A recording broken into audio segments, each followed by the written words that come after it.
Dans un petit village niché au cœur de la vallée de Swat, au Pakistan, vivait une jeune fille comme les autres, ou presque. Elle s'appelait Malala Yousafzai. Mais ce qui la rendait unique, c'était son rêve. Un rêve simple, mais puissant. Apprendre, aller à l'école et construire un avenir meilleur. Dans cette vallée paisible, entourée de montagnes, Malala passait ses journées à lire, à écrire et à nourrir son esprit. Mais l'ombre de la peur s'est étendue sur cette région. Les talibans, un groupe extrémiste, avaient pris le contrôle de Swat. Avec eux sont venues des lois terribles. Ils interdisaient aux filles d'aller à l'école, imposaient le silence et semèrent la terreur. Pour beaucoup, c'était une fin. Mais pas pour Malala. Elle refusait de voir ses rêves brisés. À seulement 11 ans, elle commence à écrire un journal pour la BBC, utilisant un pseudonyme pour protéger son identité. Chaque jour, elle décrivait la vie sous le joug des talibans. Elle racontait la peur des bombes, l'interdiction d'étudier et les écoles réduites en cendres. Ces mots, simples mais puissants, traversèrent les frontières. Le monde découvrait l'histoire de cette vallée et des filles qui y vivaient. Mais cette voix trop courageuse ne pouvait rester anonyme longtemps. Les talibans découvrent qui elle est. Ils la considèrent comme une menace. Et un jour, tout bascule. Le 9 octobre 2012, Malala, alors âgée de 15 ans, rentre chez elle dans un bus scolaire, comme tous les jours. Le trajet est habituel. Les rires des enfants remplissent l'air. Mais soudain, tout s'arrête. Un homme armé monte à bord. Il prononce son nom, Malala. Les regards se figent.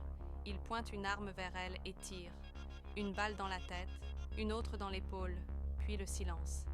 Malala est entre la vie et la mort. Sa famille est dévastée. Son pays est en état de choc.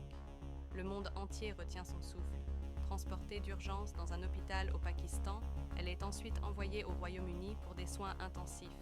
Pendant des jours, personne ne sait si elle survivra. Mais Malala, une fois de plus, défie les attentes. Elle ouvre les yeux, elle respire, elle se relève. Sa guérison est un miracle. Mais pour elle, ce n'est pas une fin, c'est un nouveau départ.